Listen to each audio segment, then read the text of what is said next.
I will take you back to the high-level week of the UNGA in 2020, where before we entered the Security Council, our Prime Minister had said that we will use the prestige and experience of being the largest democracy in the world for the benefit of the whole world. So I think we can take pride in saying that India stood by those words. During the last 2 years, we spoke out in support of peace, security, and prosperity. We did not hesitate in raising our voice against the common enemies of humanity, such as terrorism. We were the voice of the entire global South, and we reinforced our commitment to the basic principles, including multilateralism, rule of law, and a fair and equitable international system. Since you've asked me whether there were any highlights, I would say there were several that I can think of.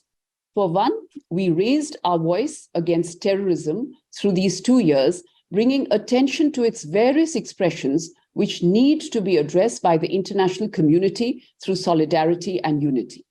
In October 2022, and as you all know, we brought the Security Council, or should I say the famous horseshoe table, to India for the very first time, adopting the Delhi Declaration, where the Security Council spoke with one voice in countering terrorism in all its forms and manifestations. Then, keeping up this momentum, we piloted a presidential statement on counter-terrorism under our December presidency, where we once again brought the Council together in presenting a united front against terrorism. Then we focused attention on the urgent need for reformed multilateralism through a signature event on 14 December. For it to be fit for purpose, as you know, the UN needs to be urgently reformed to deal both with current and future challenges. Over 70 countries participated in an open discussion chaired by the External Affairs Minister, and many reaffirmed support for India in an expanded Security Council. Significantly, and again in the course of our December presidency, Gandhiji arrived at UN headquarters when the very first sculpture of Mahatma Gandhi was unveiled by the External Affairs Minister in the North Lawn Gardens of the UN, in the presence of the UN Secretary General and the President of the UN General Assembly. He will remain here now as a beacon and a symbol of peace. Well, I could go on, but since time is of the essence, I will very quickly also draw your attention to our presidency in August 2021, when we had organized an open debate on maritime security. As you know, and as you may recall, this was the first time that an Indian Prime Minister was chairing a Security Council meeting. It was also the first time that the Security Council had adopted a product in a holistic manner on maritime security, whereas earlier it was focused only on piracy and armed robbery. Then, as a large troop contributing country, we also brought attention to peacekeeping in August 2021, piloting Resolution 2589, adopted in a meeting chaired by the External Affairs Minister, which calls for accountability in cases of crimes against peacekeepers. So I would say that overall, we've been an effective presence in the Council and leave behind the imprint of a caring and contributive country, the only elected member to hold 2 presidencies during its tenure in the Security Council this time. While the UAE mission, in a wrap-up mission, applauded us as a veteran Security Council member with a principled foreign policy and a constructive approach, the Swiss mission to the UN complimented us for an extremely efficient December presidency, managing in 3 weeks what is usually done in 4. So those are some small examples, and I could go on, but time is critical, so I will limit myself to that response. Right. Ma'am, you did mention in the highlights that how terrorism was something that, India spoke about and never hesitated to talk about terrorism. I mean, we heard it from External Affairs Minister. We heard it from you time and again. India's membership was deeply focused on fighting terrorism. That's clearly seen. How has this helped unite the world together to fight terror? Do you hear one common voice now fighting terror?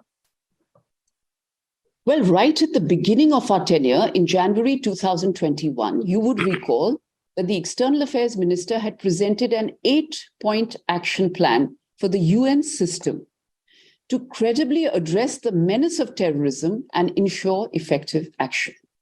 As I've already mentioned, As the chair of the Counterterrorism Committee, we raised the profile of this committee.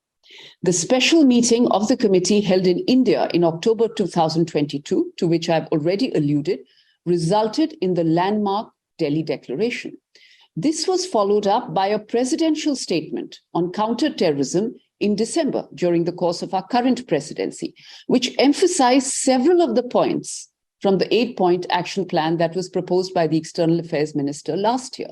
For instance, the Council this time condemned cross-border terrorist attacks, called on all member states to summon the requisite political will to denounce all acts of terrorism, urged member states to ensure that listing and delisting proposals of individuals and entities under Security Council sanctions are evidence-based, reaffirmed member states' obligations to prevent and suppress the financing of terrorist acts, underlined that acts of terrorism seriously impair the enjoyment of human rights, and urged member states to deny safe haven to and bring to justice, extradite, or prosecute the perpetrators. Last 2 years, old conflicts continued or were exacerbated, and new tensions emerged.